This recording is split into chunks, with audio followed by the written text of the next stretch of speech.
Buenas tardes, esto es una clase de lengua nivel 2 distancia en la que vamos a continuar con el tema 5 y en esta sesión voy a intentar dar muy sintéticamente el tema de realismo y naturalismo. En vídeos anteriores de años previos en mis listas de vídeos está ya dado todo esto, está explicado detalladamente con los ejercicios. Vale, el tema trata de realismo y naturalismo, que son dos movimientos literarios, a veces se consideran el mismo y se habla de naturalismo como una continuación del realismo, que tienen lugar en la segunda mitad del siglo XIX, ¿vale? Estamos en la segunda mitad del siglo XIX. Lo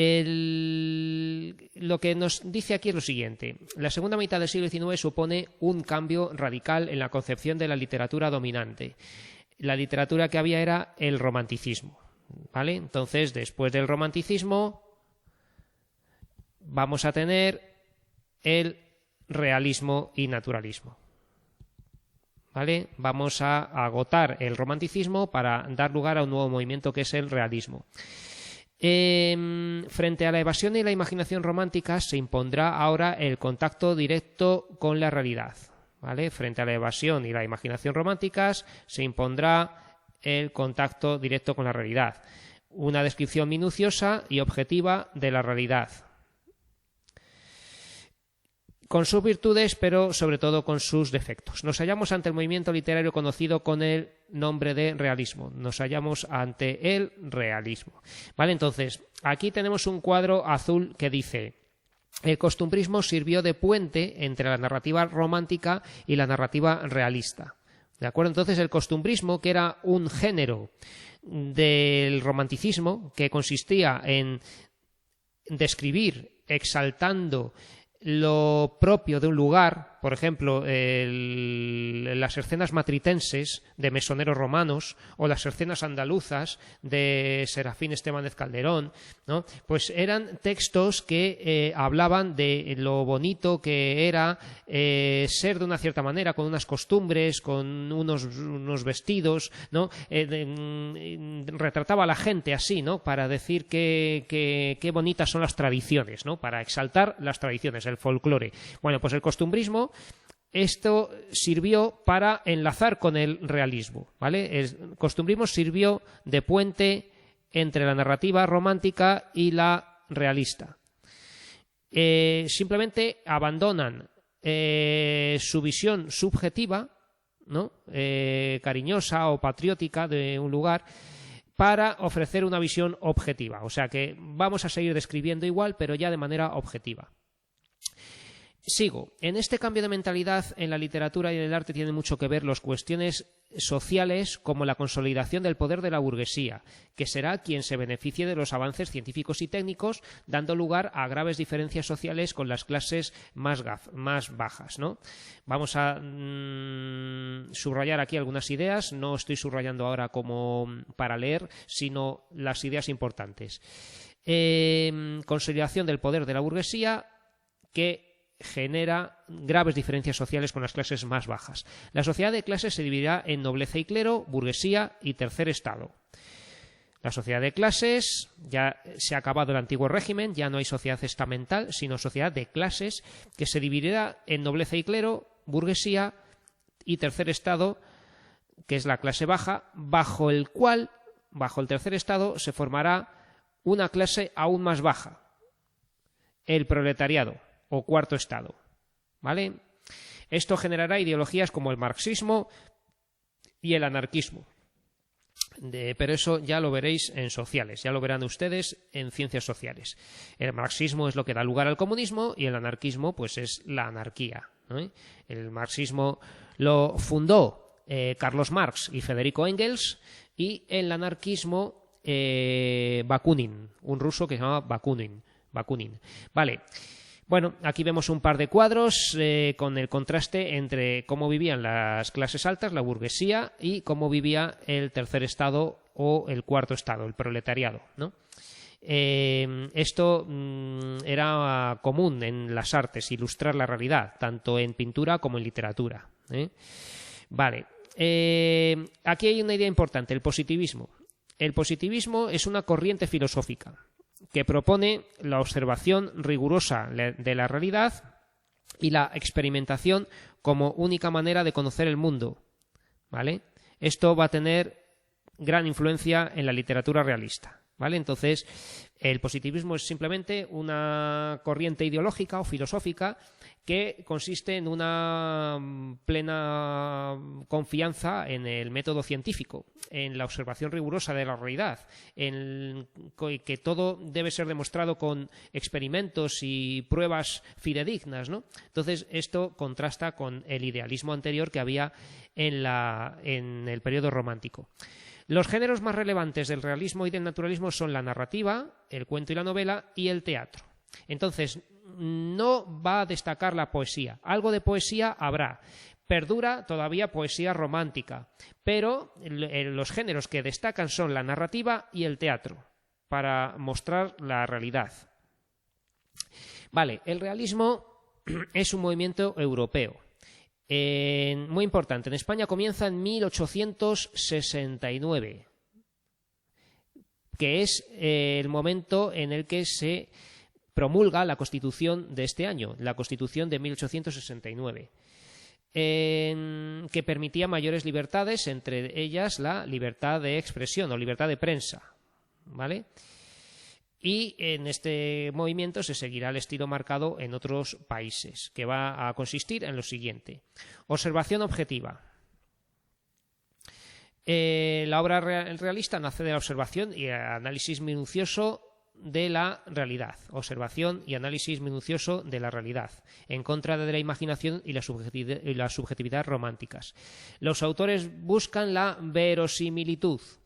¿Qué es esto de verosimilitud? Pues parecerse a la realidad, ¿vale? La verosimilitud es el rasgo o característica de una obra artística del tipo que sea, ya sea pintura, escultura, literatura, que se quiere parecer a la realidad, ¿no? Esto ya existía desde los tiempos más antiguos. Ambientación contemporánea.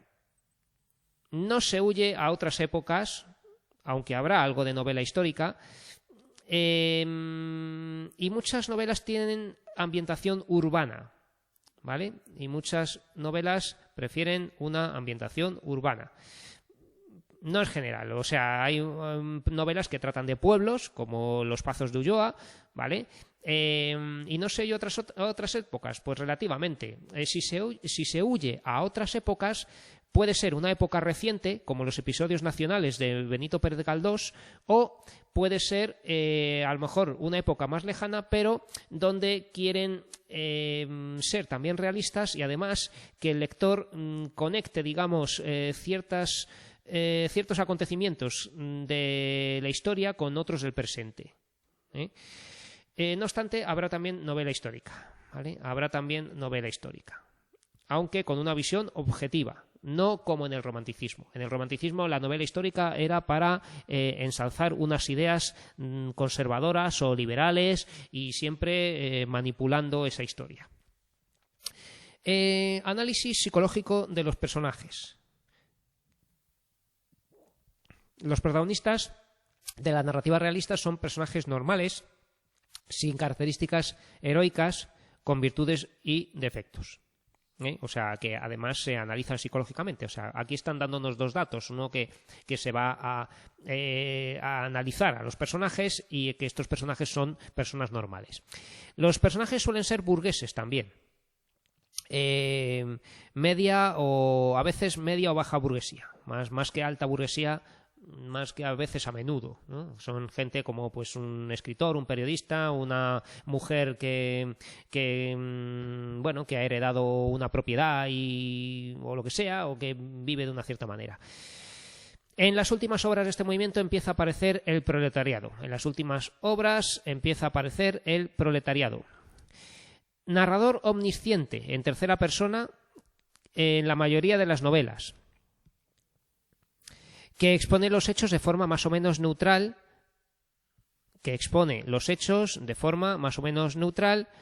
y cuenta qué piensan los personajes. Esto está claro porque es narrador omnisciente. El narrador omnisciente nos cuenta qué piensan los personajes. También revela cómo eran antes, con flashbacks o analepsis, y en otras novelas el narrador será en primera persona, protagonista o testigo, que también tratará de ofrecer una visión objetiva de los hechos a través de sus palabras, ¿vale? Aunque sea en primera persona, va a intentar mostrar una visión objetiva. Vale, aquí nos cuenta que lo de 1869 tiene que ver con la revolución de el 68, ¿vale? Voy a pintar esto mejor, ¿vale? Tengan en cuenta que este periodo viene determinado por la revolución de 1868, que supone la caída de Isabel II, del gobierno de Isabel II, que permitió mayores libertades, y ya está. No hace falta que se aprendan más porque luego tenemos un montón de datos de política de España. La burguesía capitalista conquista cada vez más poder y se vuelve más conservadora. La burguesía se vuelve cada vez más conservadora, mientras las desigualdades sociales se acentúan. Entre tanto, surgen los primeros movimientos obreros, ¿vale? También anotamos esto, y la literatura va a contar todo eso, ¿vale? Y esto es lo que hemos contado también de que la novela realista nace en España con la Constitución de 1869. Vale, fases del realismo. El prerrealismo parte de una visión dual de la sociedad, una visión maniquea, ¿vale? De la sociedad, de la política y la moral, de manera que se presenta una sociedad maniquea. Maniquea, el maniqueísmo es la visión dualista de la realidad entre bueno y malo, y que hay buenos y hay malos, ¿no? Los personajes se dividen de modo simplista en buenos y malos. En las obras prerrealistas se suelen conocer como novelas de tesis. Esto lo vamos a subrayar más porque es importante. Las obras prerrealistas se suelen conocer como novelas de tesis, ya que existe una idea previa, una tesis, que el autor quiere defender, quiere poner de manifiesto. Y se manipula la realidad para hacer evidente esa tesis. No se consigue aún el realismo pleno. Vamos a ver el realismo pleno. El realismo es un estilo más objetivo. Ofrece una visión más amplia, es más objetivo, ofrece una visión más amplia y abierta de la realidad. Para este tipo de obras es válida la definición que el novelista francés Stendhal dio de novela: un espejo que se pasea a lo largo del camino y refleja lo que se encuentra, ya sea elevado o miserable, moral o inmoral, ¿no? Entonces, la novela, según este autor francés, tenía que mostrar la realidad fuese como fuese, con lo bueno y con lo malo. Los temas son muy variados, ya que se refleja toda la realidad del momento: política, proletariado, caciquismo, ¿no? ¿Qué es esto del caciquismo? Pues el caciquismo es una pregunta que suelo poner en los exámenes, aunque sean tipo test, pero el caciquismo consiste en que un político que a su vez tiene cierto control del gobierno de un pueblo o de una ciudad pequeña, muchas veces, donde no hay mucho control, coacciona a la gente, este cacique, ¿no?, para que le voten democráticamente. Es decir, que hay elecciones democráticas, pero casualmente siempre sale el mismo, siempre gana el mismo, porque este cacique consigue amenazar a la gente, a personas, a familias que pueden perder el trabajo si no le votan, o les dice que si le votan les va a dar trabajo, o incluso si no les vota les da una paliza con algunos matones que tenga, ¿no? Lo que sea, ¿no? O sea, un cacique es el que emplea medios normalmente ilegales para salir elegido en unas elecciones, ¿vale? Hay otra manera de fraude electoral, que es el pucherazo. El pucherazo consiste en simplemente con sobornos o con tener gente comprada, que cuenten más los votos para que salga ganador el que quieran que gane. Vale, bajos fondos, mundo rural, infidelidad conyugal, esto sale mucho, ¿vale?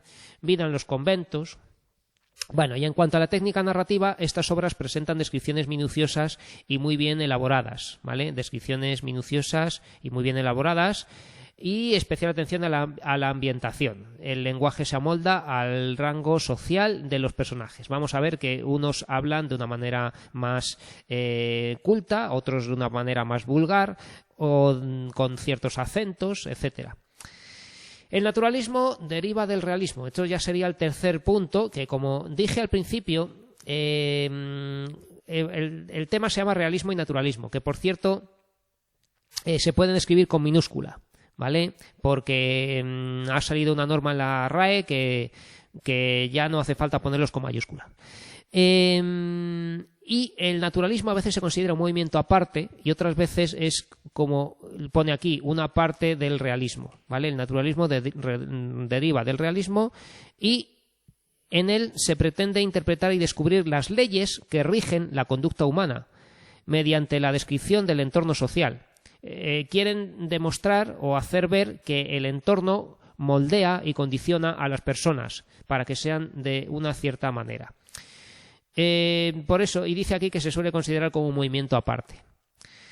Vale, vamos a ver autores y obras del realismo en Europa. Pues primero Francia. Vamos a mencionar 3 autores: Honoré de Balzac, Gustave Flaubert y Stendhal. Honoré de Balzac escribió, entre muchísimas otras obras, vamos a decir una solamente, Papá Goriot, que trata de los sacrificios que tiene que hacer un padre para la supervivencia y bienestar de sus hijas. Gustave Flaubert escribió una novela muy importante que se llama Madame Bovary, que es una crítica al matrimonio burgués donde la protagonista comete un adulterio tras otro, teniendo motivos para ello. Bueno, pero esta mujer se compara, o sea, quiero decir, esta novela se compara muchas veces con el Quijote, porque esta mujer, en cierto modo, actúa así porque es de leer novelas románticas y de leer novelas de libertinos y libertinas y todo este tipo de cosas. Pues ella pues decide que su vida es muy aburrida, que tiene que vivir en París como sea, que quiere tener una vida libertina y que disfrutar de la vida de esa manera, y claro, lo que hace es pues meterse en problemas, ¿no? Porque cualquier persona que tenga muchas relaciones una tras otra, pues normalmente tiene problemas, a no ser que lo sepa hacer muy bien. Bueno, entonces, Madame Bovary es esta mujer que comete adulterios, ¿vale? Uno tras otro, y va a acabar mal. Vale, Stendhal tiene un par de obras que merecen ser destacadas, que es Rojo y Negro y La Cartuja de Parma.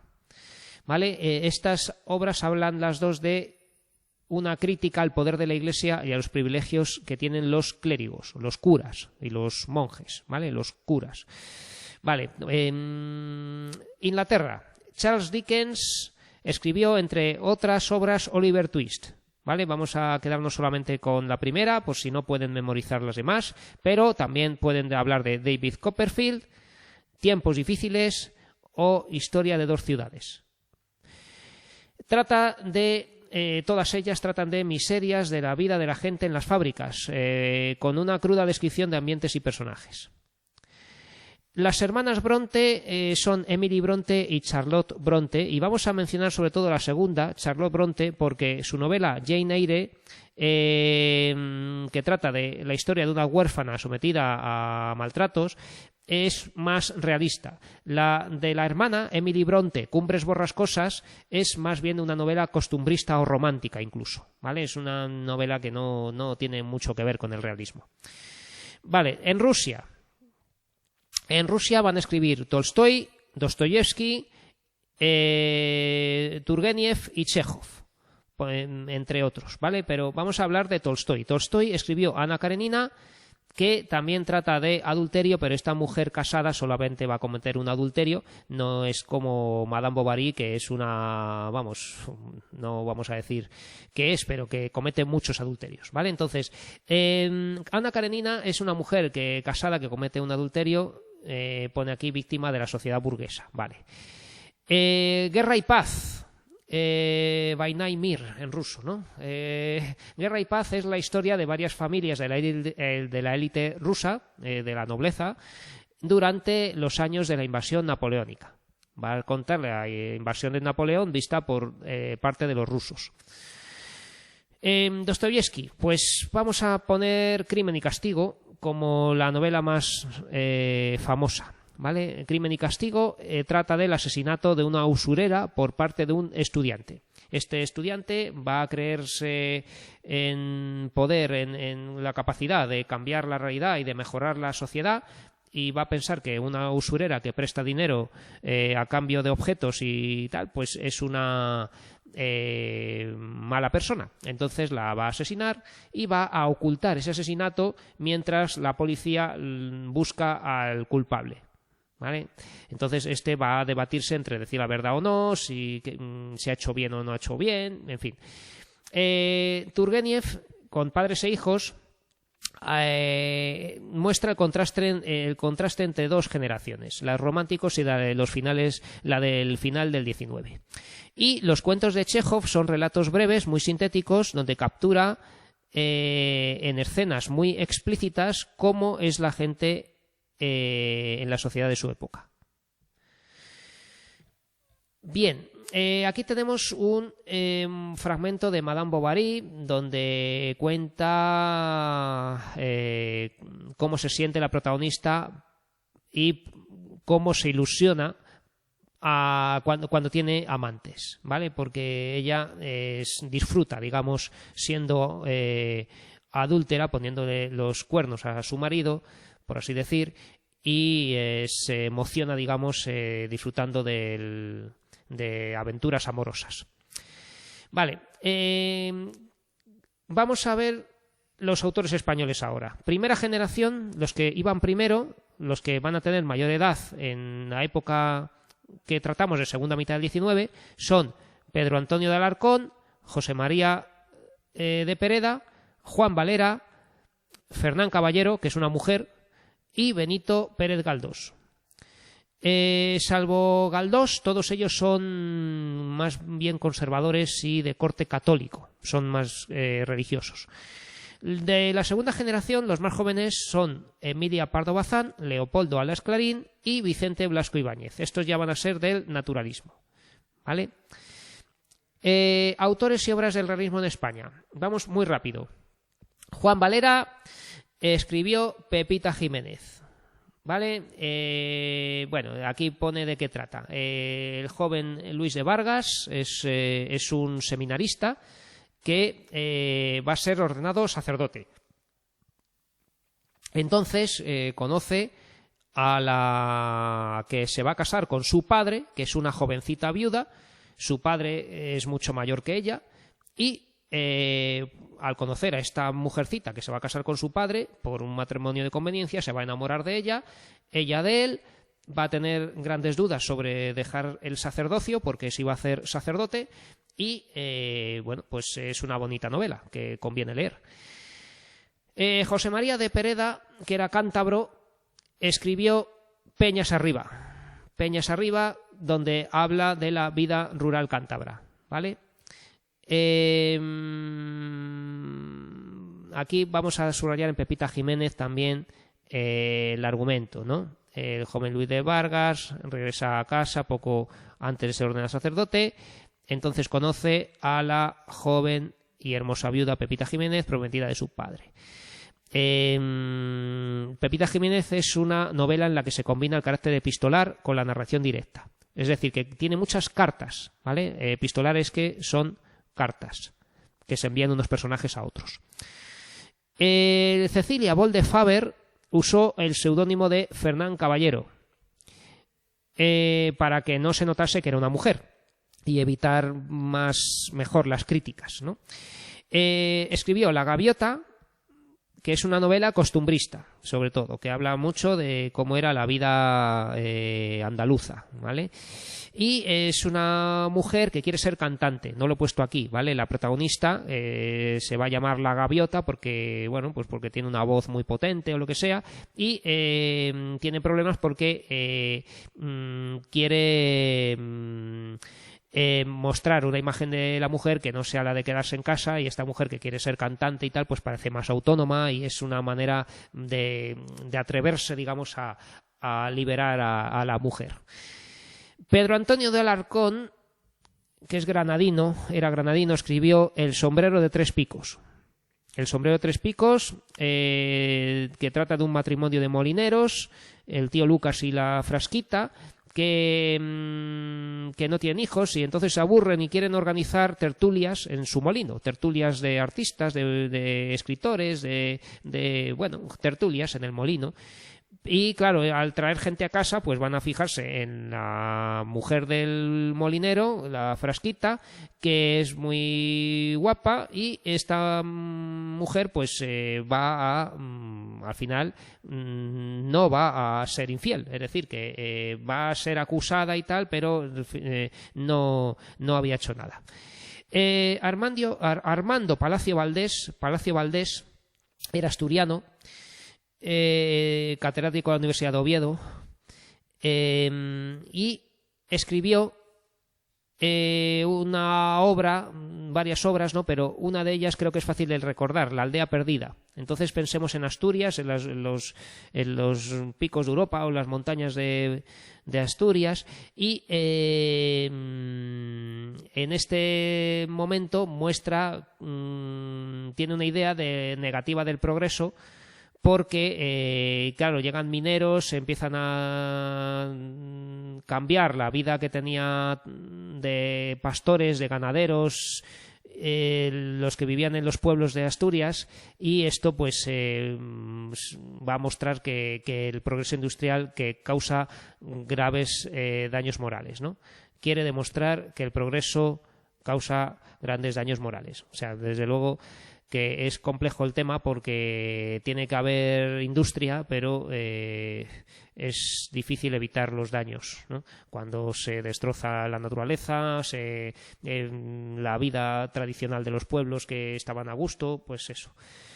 Bueno, vamos con Galdós. Benito Pérez Galdós nació en Las Palmas de Gran Canaria, muy importante, era canario, aunque en la mayor parte de su vida vivió en Madrid. Allí acaba sus estudios de Derecho. Fue curioso que siempre estuvo soltero. Tuvo relaciones con una escritora de la que hablaremos a continuación, que es Emilia Pardo Bazán, y escribió novelas con gran éxito, pero nunca llegó a ser rico y murió en la pobreza, ¿eh? O sea, fue de ideología socialista, aunque los políticos de este bando nunca lo valoraron lo suficiente, llegando a morir en la pobreza. Se le considera el mejor escritor de realismo literario español. Posee una extensa producción, tanto teatral como novelística. Escribió sobre todo novelas, pero también hizo buenas obras de teatro, ¿vale? Se le considera el mejor escritor del realismo español. Destacan las siguientes obras, las siguientes agrupaciones de obras, ¿vale? Esto entonces tiene 4 bloques o agrupaciones de obras. No quiero decir periodos porque los episodios nacionales, que es el primero que nos viene aquí, los escribió toda su vida. Estuvo toda su vida escribiendo estas novelas mientras intercalaba estas otras 3 fases, ¿no? Los episodios nacionales, digamos que fueron simultáneos a las otras 3 etapas de su vida, ¿vale? Son 46 novelas donde se pretende reflejar los principales acontecimientos históricos del siglo XIX. Empiezan con Trafalgar, ¿vale? La primera es Trafalgar. Las primeras novelas son obras de tesis, ¿vale? Novelas de tesis que ya hemos dicho lo que son, que se parte de una idea que hay que demostrar, que quiere demostrar, de estilo prerealista, del prerealismo, por así decir. Dentro de esta línea destaca Doña Perfecta. En estas obras se puede observar el enfrentamiento entre personajes de ideología liberal o progresista frente a la mentalidad conservadora. Él era progresista en el sentido de socialista, que quería más igualdad entre las clases sociales y apoyar a las clases más pobres. Novelas contemporáneas. A partir de 1880 consigue sus mayores logros. En estas novelas, Galdós refleja la sociedad madrileña de la época, con sus calles, ambientes y personajes. Sobresalen La desheredada, Miau y Fortunata y Jacinta, sobre todo, ¿vale? Su obra más famosa, Fortunata y Jacinta. La novela sucede en Madrid y trata del enfrentamiento entre dos mujeres, que son la amante y la esposa del señorito Juanito Santa Cruz, ¿vale? Entonces, Jacinta representa a la clase burguesa y Fortunata es una mujer sensual y hermosa, de origen humilde, que representa a las clases populares. Y, por último, novelas espiritualistas o simbólicas, que también se llaman, que dan paso a elementos irracionales como el sueño, la locura o contenidos idealistas. Están protagonizadas por personajes idealistas o quijotescos, ¿vale? Dan paso a elementos irracionales como el sueño, la locura, etcétera, ¿vale? Y aquí vamos a señalar Misericordia, pero también podemos hablar de Nazarín o Tristana. Y de hecho a mí Misericordia nunca me ha parecido una novela espiritualista. Para mí es plenamente realista. Vamos, no tiene nada así destacable que sea de este tipo, pero bueno. En Galdós hallamos los rasgos característicos del realismo, descripciones detalladas, estudio social, ¿no?, de cómo es la sociedad y psicológico de los personajes. Se puede constatar una intensa labor de investigación y documentación. Escuchaba conversaciones en los tranvías, en los cafés, y de allí sacaba ideas. En las novelas de Galdós hay una rica caracterización de los personajes y de los acontecimientos históricos de la época. Se centra en la psicología de los personajes, en sus valores, que encarnan normalmente a seres humildes, pero de enorme grandeza social, ¿vale? Moral, perdón. Seres humildes de enorme grandeza moral. Por ejemplo, doña Benina en Misericordia. Galdós usa en sus novelas diferentes técnicas narrativas: narrador omnisciente, diálogo, estilo indirecto, monólogo, y presenta además afán por mostrarnos la riqueza del habla cotidiana, con su espontaneidad y frescura. Entre sus obras de teatro, que también quiere mostrar una visión fidedigna o verosímil de la realidad, destacan El abuelo y Electra. Realmente El abuelo también era una novela, ¿vale? Electra es la obra de teatro que hizo solo para teatro. También realizó en teatro su novela Doña Perfecta. O sea, Doña Perfecta también está como obra de teatro. Vale, y aquí tenemos un ejercicio donde tenemos una descripción de Pepe Rey, de un personaje de Doña Perfecta, y dice que busquemos las comparaciones y los términos imaginarios con los que se compara al personaje. Si alguien quiere escribir una descripción literaria, puede intentarlo sin copiar de internet ni usar ChatGPT. Bueno, aquí tenemos la descripción de Jacinta y de Fortunata, también muy interesantes, ¿vale? Entonces tenemos aquí algunos ejercicios que suben nota en el cuaderno, quien los quiera hacer. Y ya vamos al naturalismo. El naturalismo surgió en Francia. Surgió en Francia, declarado por Émile Zola, y pretende llevar hasta el extremo los objetivos del realismo. Fue un movimiento muy polémico. En España hubo muchas dificultades para su propagación, ya que los escritores rechazan el determinismo y defienden el libre albedrío, ¿vale? Entonces esto ahora lo explico. En España hubo muchas dificultades para su propagación, ya que los escritores españoles rechazan el determinismo y defienden el libre albedrío. El determinismo es la doctrina filosófica según la cual todo lo que acontece viene determinado por los acontecimientos y los factores materiales, pero no por la voluntad humana. Entonces, quiere decir esto, lo que sostiene es que Por mucho que nosotros queramos algo, o los personajes o las personas de otras épocas o de las novelas que quieren mostrar la realidad, no vamos a poder. Es decir, si queremos, no sé, por ejemplo, tenemos un personaje que vive entre alcohólicos, le han enseñado que beber es bueno, que beber alcohol es divertido y que todo el mundo bebe y tal, y este personaje a lo mejor intenta dejar de beber. Bueno, pues no va a poder porque el determinismo lo que quiere decir es que las condiciones externas a nosotros los hechos que nos acaecen van a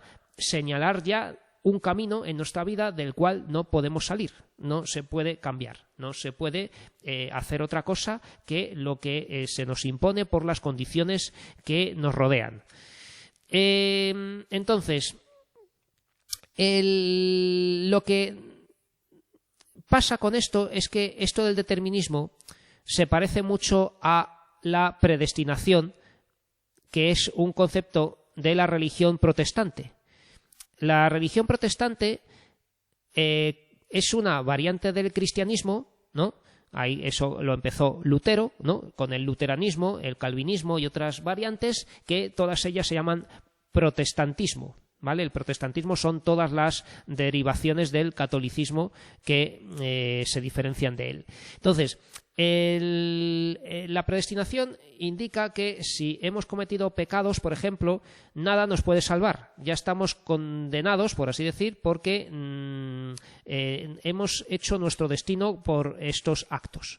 Sin embargo, esto no es propio del catolicismo. El catolicismo lo que defiende es el libre albedrío. El libre albedrío es la doctrina filosófica según la cual cada individuo puede determinar con autonomía sus acciones y propósitos, puede elegir y, sobre todo, se puede salvar. Por eso pone aquí que es propio del catolicismo. Cada uno puede definir su destino hasta en el último momento, porque se puede arrepentir. ¿Vale? Entonces, alguien que ha sido malo toda su vida, a lo mejor al final se vuelve bueno, ¿no? Eso el protestantismo no lo admite, no lo admitiría. El protestantismo surgió por la corrupción de las bulas, de los perdones de la Iglesia que hacía el catolicismo. Porque una persona que, por ejemplo, podía pagar a la Iglesia y comprar así su salvación y la redención de sus pecados, ¿no? Y con ello pues había muchísima corrupción. ¿Vale? Pero la idea de fondo, a ver, yo no quiero defender ni una ni otra, pero en principio lo que dicen los españoles, lo que decimos nosotros, es que una persona puede cambiar y se puede salvar, ¿vale? Y esto no encajaba con esto que decía Zola, que es que la realidad condiciona al individuo de tal manera que no puede cambiar nunca. Vale, entonces Emilia Pardo Bazán, la escritora española Emilia Pardo Bazán, fue la escritora que difundió este movimiento en España, el naturalismo, pero como las ideas del naturalismo casaban mal con el espíritu religioso católico de los autores españoles, este movimiento tuvo poca difusión en nuestro país. Y además, Emilia Pardo Bazán hizo el apaño, por así decir, de que los personajes pudiesen cambiar aunque sea al final, que a pesar de que condiciona muchísimo la realidad, el entorno social y que hace que los personajes sean de una cierta manera, en el fondo siempre puede haber un resquicio de cambio, de liberación, de salvación, de esperanza, ¿no? Por así decir, ¿vale?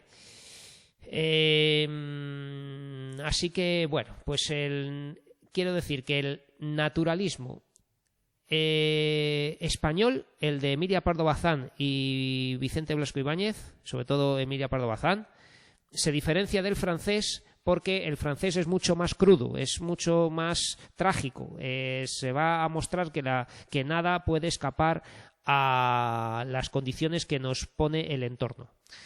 Aquí tenemos un cuadrito, un texto que dice: el naturalismo pretendía demostrar que la herencia biológica y las circunstancias que rodean al individuo, la clase social, el ambiente, condicionan la conducta del ser humano hasta el punto de que carece de libertad de decisión y, por lo tanto, de responsabilidad moral, ¿vale? El ser humano carece de libertad de decisión y de responsabilidad moral, es decir, que ni siquiera debe sentir culpa. Él está acostumbrado a hacer eso, a lo mejor, y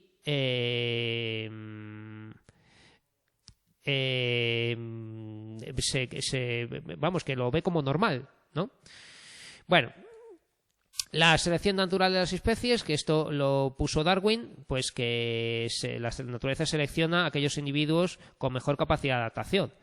Y la herencia biológica también es algo propio de Darwin, lo de las cualidades o aptitudes que nos vengan dados por los genes o por la condición social, por así decir. Bueno, pues entonces en España tenemos a Leopoldo Alas Clarín. Clarín es un seudónimo, ¿vale? No es un apellido. Clarín, aunque nació en Zamora, va a estar casi todo el tiempo en Oviedo, ¿vale? Fue catedrático de Derecho en Oviedo y va a tratar de Oviedo su obra más importante, que va a ser La Regenta.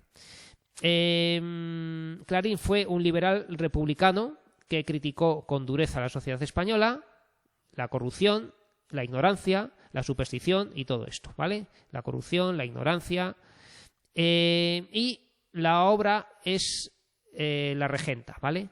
La obra más importante es La Regenta. La Regenta, de 1884, está basada en el triángulo amoroso formado por Ana Ozores, que es la esposa del regente de la audiencia de Vetusta, por así decir, una especie de alcalde, ¿no? Que es Víctor Quintanar. Fermín de Pas, que es su confesor y cabeza de la iglesia, por eso se le llama el magistral, que era el título que tenía el jefe de la iglesia de esta ciudad, y Álvaro Mesía, que es un hábil político y dueño del casino de la ciudad, que pretende enamorar a Ana Ozores. Vale, entonces estos personajes son fundamentales. El caso es que aquí hay un dato muy importante, que es que Vetusta es el nombre inventado para una ciudad que representa Oviedo. Y esto le valió críticas y problemas al autor porque estaba representando la corrupción de Oviedo. Realmente, lo que pasa es que no dice el nombre de Oviedo, ¿vale? Es lo que se llama espacio imaginario en novela. Es algo que se parece mucho a la realidad, pero no dice Oviedo. Entonces, ¿qué va a pasar? Bueno, pues que la regenta, que es Ana Ozores, que es guapísima y es joven, no tan joven, pero digamos que es bastante joven respecto a su marido, pues va a estar en duda también de acceder a esas demandas amorosas de su confesor, que es un cura, pero el cura tiene ojos para ver, ¿no? Está enamorado de ella, y Álvaro Mesía, que también, ¿no? Aunque este es un poco más un pájaro, por así decir, un seductor, ¿vale? Álvaro Mesía. Pero bueno, que el caso es que no les voy a contar la novela, sino que sepan que es ese triángulo amoroso el que se da en esta novela. Vale. También escribió novelas cortas, compuso también varias novelas cortas, entre las que destaca Pipá. También la novela Su único hijo, que es bastante floja, que escribió después de La Regenta. Y también cuentos donde el más famoso es Adiós Cordera. Muy importante de Clarín el narrador omnisciente y de estilo indirecto libre en sus obras. El narrador omnisciente conoce todo acerca de los personajes, ya lo sabemos, ¿no? Está en tercera persona, por supuesto, ¿vale? El narrador omnisciente siempre está en tercera persona y conoce todo lo de los personajes, sus sentimientos, pensamientos, biografía pasada, lo que hará en el futuro. Muchas veces este tipo de narrador opina acerca de los acontecimientos acerca de los acontecimientos que se plantean en la novela. Esto sucede sobre todo en las novelas de tesis. Esto sucede sobre todo en las novelas de tesis, que son las primeras novelas donde se defiende a unos frente a otros.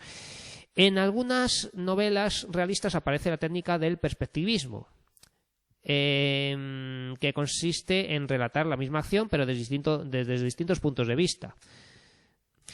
Y con esto se da mayor objetividad al relato. Según avanza el siglo, aparecen las novelas de Leopoldo Alas Clarín, que es un maestro de la técnica llamada, Clarín es el maestro en la técnica llamada estilo indirecto libre, ¿vale? El estilo indirecto libre que vamos a contar ahora mismo. Que es un estilo narrativo en el que se insertan dentro de los fragmentos narrativos algunos enunciados propios del pensamiento de un personaje. A veces la presencia del estilo indirecto libre se reconoce por la variación de los tiempos verbales, pero sus rasgos caracterizadores son la presencia de rasgos lingüísticos propios de un determinado personaje y la constatación de que el mensaje contiene pensamientos, creencias e inquietudes que solo pueden ser atribuidos a ese personaje. Fíjate en este texto de la regenta. Vale, vamos a leer este texto de la regenta, que dice así. Está hablando de Ana Ozores, ¿vale? Esta costumbre de acariciar la sábana con la mejilla la había conservado desde la niñez. Una mujer seca la obligaba a acostarse todas las noches antes de tener sueño. Ana Ozores, Anita lloraba sobre la almohada. Aquella blandura de los colchones era todo lo maternal con que ella podía contar. No había más suavidad para la pobre niña. Entonces debía de tener, según sus vagos recuerdos, 4 años. 23 habían pasado y aquel dolor aún la enternecía. Después casi siempre había tenido grandes contrariedades en la vida, pero ya despreciaba su memoria. Una porción de necios se habían conjurado contra ella. Todo aquello le repugnaba recordarlo. Pero su pena de niña, la injusticia de acostarla sin sueño, sin cuentos, sin caricias, sin luz, la sublevaba todavía y le inspiraba una dulcísima lástima de sí misma. Ana había sentido toda su vida nostalgia del regazo de su madre. Nunca habían oprimido su cabeza de niña contra un seno blando y caliente. Ella, la chiquilla, buscaba algo parecido donde quiera. Recordaba vagamente un perro negro de lanas, noble y hermoso. Debía de ser un Terranova. ¿Qué habría sido de él? Como nadie la consolaba al dormirse llorando, acababa por buscar consuelo en sí misma, contándose cuentos llenos de luz y de caricias. Bueno, pues en este fragmento que hemos visto, estamos metiéndonos en la cabeza de Ana Ozores. Estamos escuchando lo que piensa.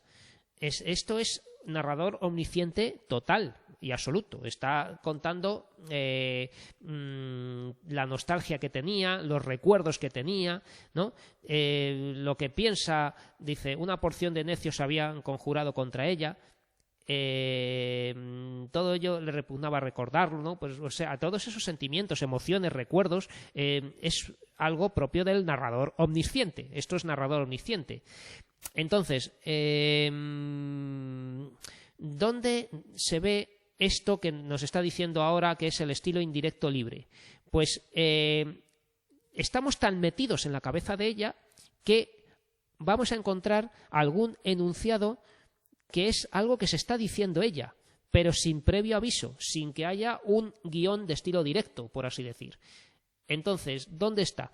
Y ella buscaba algo parecido donde quiera. Recordaba vagamente un perro negro de lanas, noble y hermoso. Debía de ser un Terranova. Claro, si el narrador omnisciente lo sabe todo, ¿por qué pone esta perífrasis verbal de duda? Diciendo debía de ser un Terranova. Esto lo está pensando ella, ¿vale? Y incluso esta pregunta, ¿qué habría sido de él? Aquí está claro que habría sido de él. Esto es estilo indirecto libre, estilo indirecto libre, ¿vale? Estilo indirecto libre. Vale, pues aquí es donde tenemos el mayor ejemplo de estilo indirecto libre en este texto.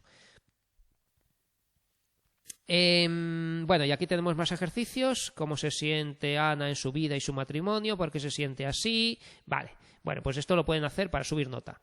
Y ya llegamos a Emilia Pardo Bazán. Emilia Pardo Bazán es gallega, ¿vale? Y en sus novelas, en las novelas de Emilia Pardo Bazán, se destacan la importancia de la genética y el ambiente sobre sus personajes. Es decir, porque es novela naturalista. Sin embargo, se distancia de Zola porque doña Emilia, de profundas ideas cristianas, piensa que el hombre puede decidir entre el bien y el mal y es responsable de sus actos. Es decir, que Emilia piensa que hay libre albedrío, ¿vale? Libre albedrío, algo que no admitía el naturalismo que planteaba Zola, el francés. ¿Vale? En España hicimos una mezcla de naturalismo francés con las ideas españolas. Entonces, Emilia era una mujer muy culta, Emilia Pardo Bazán, ¿vale? Entonces leyó novelas en versión original, en francés, en inglés, en ruso. Bueno, en ruso no, las leyó traducidas al francés, ¿vale? Pero sí que leía mucho en francés. Y aquí tenemos, nos cuentan algo sobre los Pazos de Ulloa. Los Pazos de Ulloa y su continuación, La Madre Naturaleza, son novelas ambientadas en la Galicia profunda, en los pueblos de Galicia, y presentan la historia de la familia Montenegro. En este contexto se presenta la lucha entre un mundo primitivo y decadente y brutal y otro más civilizado, que es destruido por el primero, es decir, que gana el mundo primitivo, decadente y brutal. Las cosas no van a cambiar. Sin embargo, la parte de libre albedrío tiene que ver aquí con algunos personajes que sí que pueden cambiar o salvarse, pero no en un contexto general. Es decir, no cambia la sociedad, cambian las personas. Pero la sociedad va a ser un poco la misma, porque muchas personas no cambian, cambian solo algunas. Entonces, Julián es un sacerdote que se traslada a la casa de los Pazos de Ulloa, ¿vale? Los Pazos son casas solariegas, unas casas nobiliarias, unas casas grandes de gente ya pudiente de Galicia, para ayudar a administrar la finca. Era un hombre culto y tal, entonces le llaman para hacer de contable, para administrar la finca. Los demás personajes son don Pedro, el marqués, que es el marqués es un poco un bruto decadente, ¿no? Sabel, que es la cocinera y que es la amante de don Pedro el marqués. Perucho, que es un hijo ilegítimo de los dos anteriores, de don Pedro y de Sabel, la cocinera, la criada, sirvienta, que también, que él se acostaba con ella y pues había tenido este hijo que lo tenía ahí